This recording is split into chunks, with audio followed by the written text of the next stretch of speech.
Welcome to Clocked Out, a show for watch enthusiasts where we discuss the personal stories behind timepieces and reveal the significance they had to the wearer. And today, my guest is Bill Bloom. Bill Bloom is owner and founder of Bloom Financial. He is the father to two beautiful children and wife as well. Big avid watch collector. But Bill, I want to welcome you to the show. Welcome to Clocked Out. Tom, honored to be here. You know, watches has become such a big passion in my life. And it's fun to just actually have someone in your life who loves watches as well, because there's not a lot of folks. I think it's growing. The industry has been growing, but there's not a lot of people who are as interested in watches as you and I are.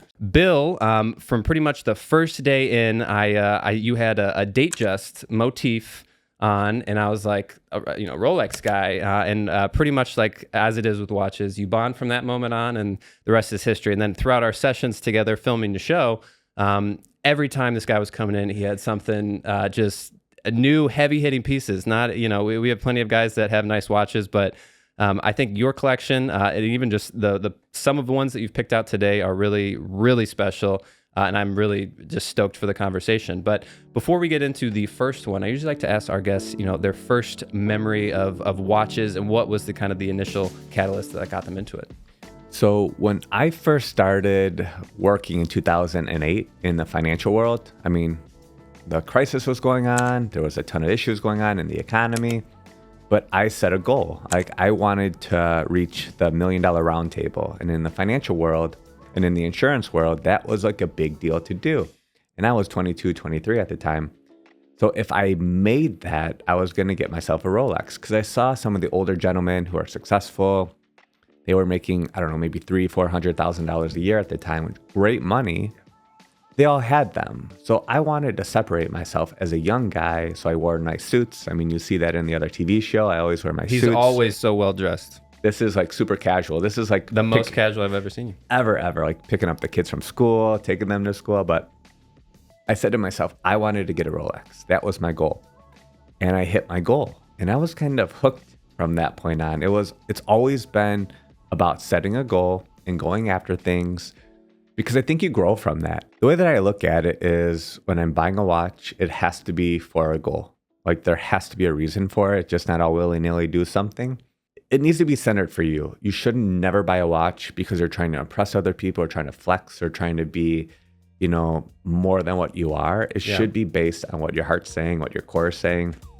And that's how I'm basing my purchases these days. Where do we kick off here with the collection? I would start off with this one, the 1675. This is a Pepsi. It's from 1967.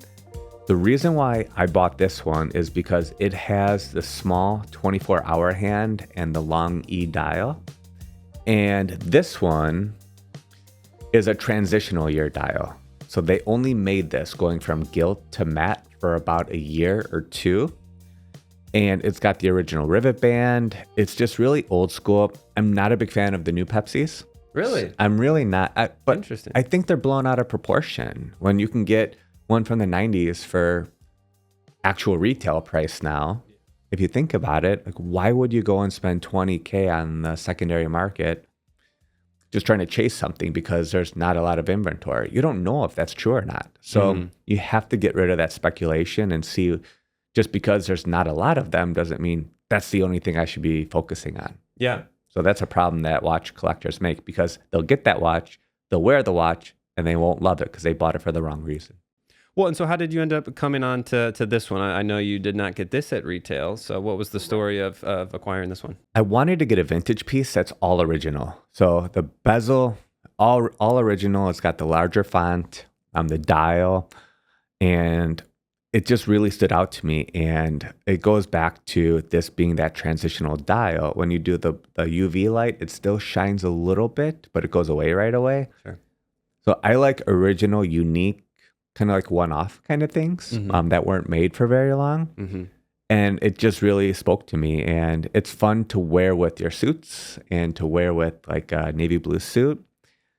And it works. It really works. I've had a lot of people on this show that have been interested in vintage. And it's crazy to hear about the community around that and how important the original aspect of it is, which I guess kind of makes sense, but I always end up relating watches to cars. But with cars, if you had a 30-year-old car and it was like, oh, if the, new engine, new paint job, new all this sort of stuff, in my mind, it's like, that sounds good, like brand new stuff and things. But watches, it's so much the opposite. And I somewhat, probably similar to you, suffer sometimes going on eBay just looking at watches. Yeah. And you'll see a vintage watch, like, wow, that looks really good. And then you're like, there's no way this is original. And there is no way that this is original. It's repainted this, it's redone that.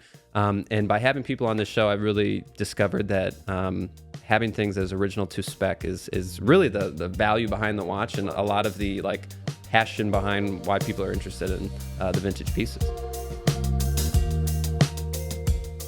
As we move along here, don't let me jump in line here, but I think I know what we're going to move to next. As to when this came out, I know that this has been a somewhat recent purchase, and so why don't you tell us about this one? This guy right here. So the Sprite, the left-handed driver.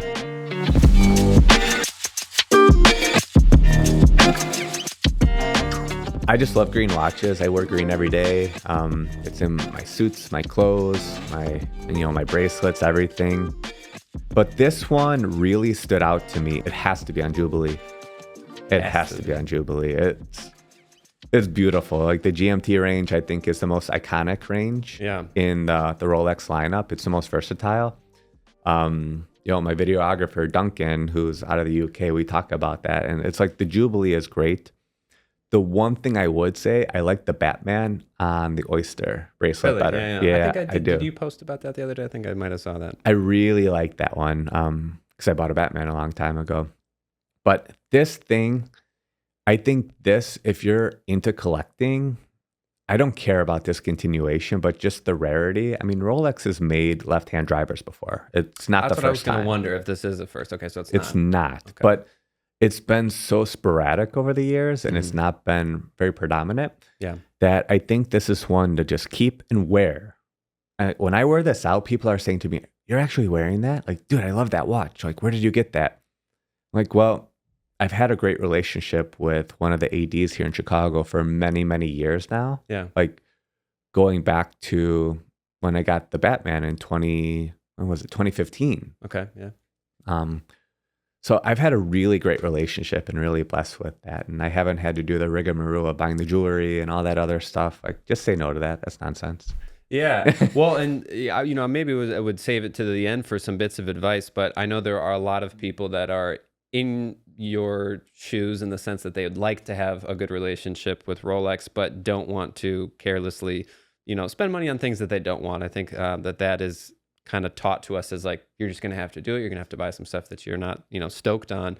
But what has maybe been the key to your success with them?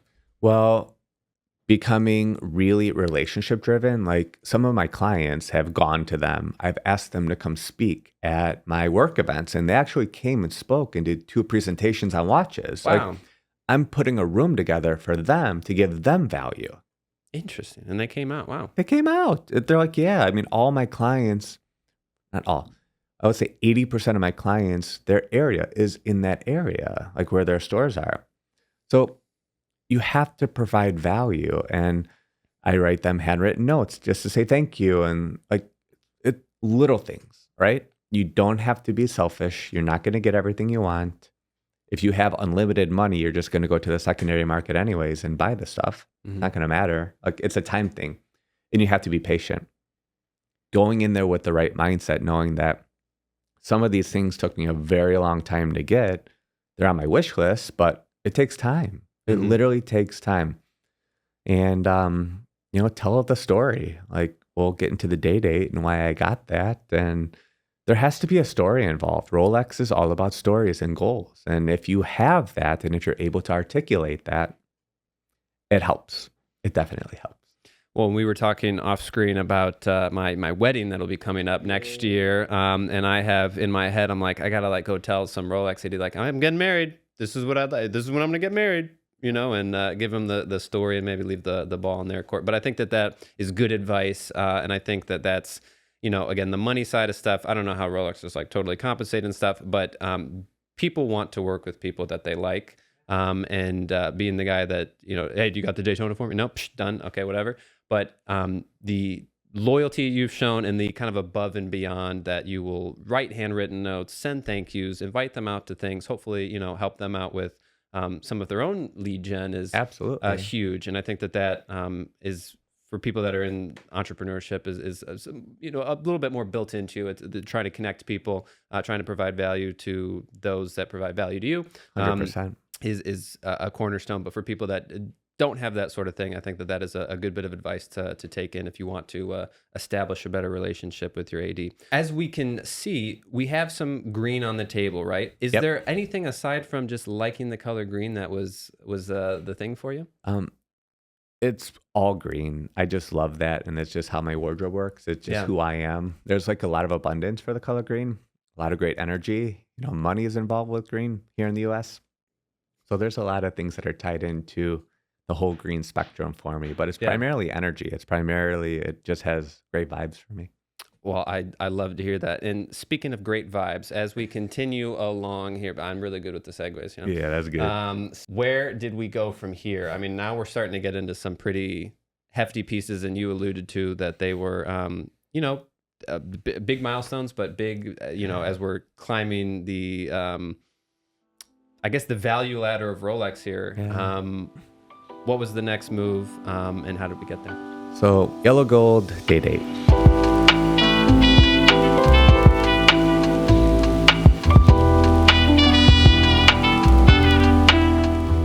$40mm, green dial, green lacquered, not the new ombre.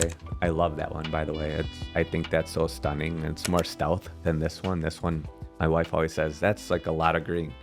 But I love it. I think it is slick. I'm sorry to jut in, but again, you've had some really cool watches, but this was one that you brought in that like would not normally pique my interest in the sense. I mean, obviously it would pique my interest, but it would not be something that like, if I could have any watch in the world, it would be, I wouldn't think of myself as this, but there's something about just seeing it that was, I don't know. It's one of those, I hate to be that guy that's the cliche, like you got to see it in person. It's different in person. But, it is different in person. This really dropped my jaw a little bit. You're like, holy cow, what is this thing? I felt like that when I first saw it. I asked for this watch over 2 years ago now, probably closer to 3 years ago. Yeah. I hit my first like 7-figure business year goal from like a revenue standpoint. I was like, this is what my goal is. I told my wife this when I first met her. Like when I hit 7 figures, I want to get this watch. They didn't have the green at that time, but I wanted to get a day date. It's like that presidential moment. I mean, Rolex is brilliant at marketing. They became in the 20s, 30s, and 40s like the celebration watch, or like the. Yeah. So it's been stuck in our basic heritage almost forever, and it's true throughout the world.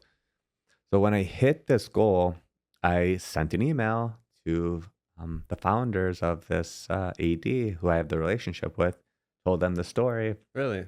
Okay. Yeah, I laid it out there. I said, hey guys, this is what happened. If you can, I would be forever indebted, grateful for this. And they actually got in this watch, but with the diamonds on the bezel. And I said no, because naturally I'm not going to wear that. That's not my personality. I'm not that's like, this is about as flashy as I'm going to get. Which is pretty flashy, but diamonds on it. Some bling bling on there. It's a different tier. Throws you in a different bracket. Yeah, it's a different level of look at me. I mean, believe me, this is egregious in any way, shape, or form, but that's extreme for me. And I politely said no thank you, because again, my core was saying I would never wear this. I would never wear it. It'd sit there. Could you have made money on it at the time? Yeah. Yeah. But then I never would have gotten this, which is what I really wanted.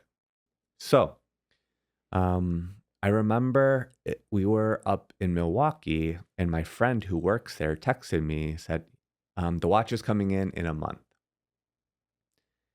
It didn't come in. They have like a whole system in place where they're only able to order a certain amount of watches per quarter, per half year.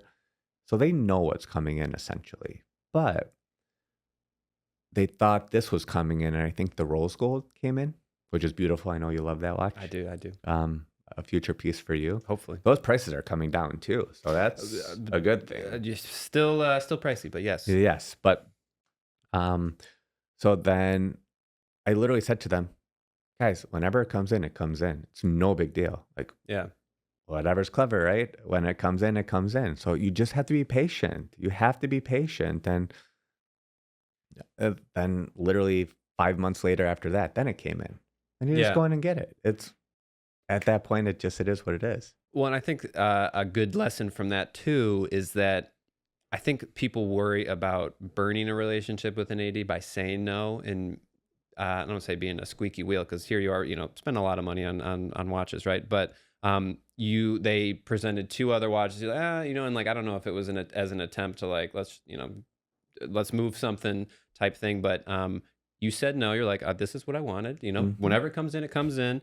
That's great. But you didn't hurt the relationship in any way that way too. And in fact, it probably benefited you in some sense that they were like, okay, Bill doesn't play around. Like, we're not going to be able to hawk whatever to Bill. He knows what he wants, and we're going to have to give it to him.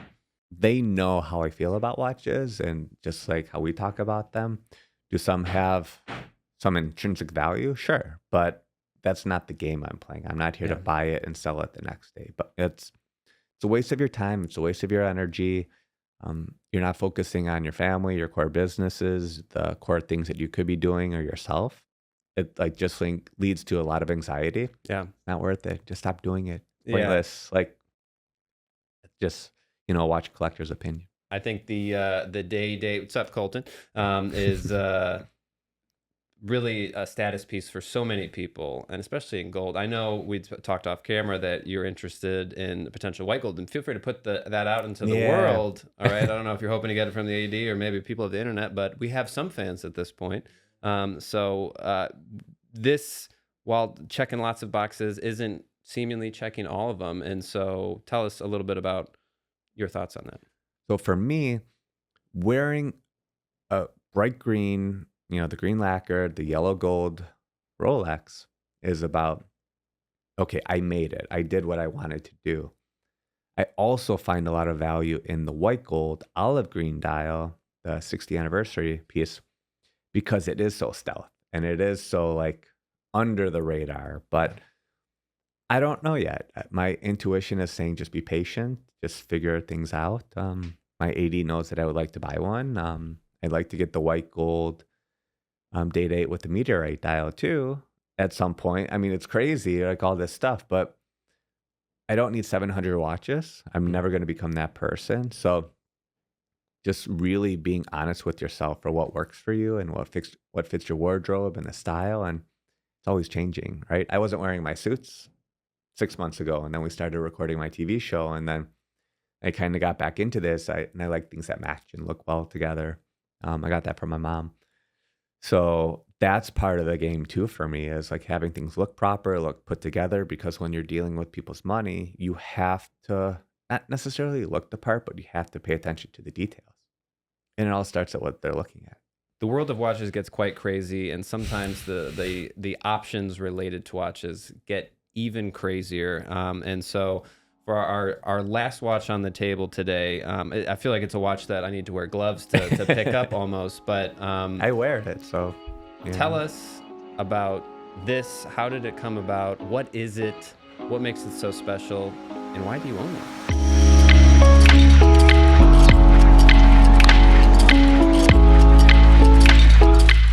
I own it right now because I had 3 watches that I was never going to wear again. Like, I just knew that the energy wasn't there. So I was able to utilize the value of the 3 watches and trade towards this and a few buckaroos, just a few buckaroos. I wanted to get the yellow gold Daytona Meteorite, and it just spoke to me. Like, the energy was there, the fact that it was discontinued, and the price came down by more than half in the secondary market. Really? Really? Okay. This for me was, I mean, going back to your story before, I was offered a rose gold Daytona, and it was like the wrong day, wrong time. I had my 10-year work anniversary that my friend at a different AD knew about, and I just had to say no. Yeah. I mean, it blended into the color of my skin. It looked like when I you wasn't said wearing a rose watch. gold is not good on you. It's not. It just looks funky. I'm a yellow gold and stainless steel or white gold watch wearer at this point. So I said no. And then he offered me a yellow gold Daytona. And I naturally said yes to that because I was like, I'm going to wear this. And I just fell in love with the Oyster Flex and the comfort. And it's just like, this is awesome. This is like truly dress up, dress down. I could wear my t-shirt and I wear this to go get the kids to school, and it's super sporty. So this is something that I take great care of, but you could see the dings on it. You could see the wear on it. It gets worn. It just doesn't get set in safe somewhere or go put into the bank vault. This is really something that's meant to be worn. Well, and I think that that's a good takeaway as well when it comes to watches. The status symbol of having it, the accomplishment is one thing, but I feel like it is one thing that the fact that you wear something like this, a lot of people, even avid watch collectors, would probably be like, I'm going to put that away. Totally. Super special occasion. And I know obviously this is a special occasion and probably some other reason you wear it, but I know that you wear it not sparingly in the sense that it's not like a once a year type thing. Like you'll wear this. And again, for the vast majority of people, it's just a watch. And then for the people that know, it's like, that's a very cool watch. It's only until you get really, really close that you see what it really, really is. And so I think that speaks to the fact that as the wearer yourself, you're the one that's enjoying it the most. You look at it and seeing it down on your wrist. It's...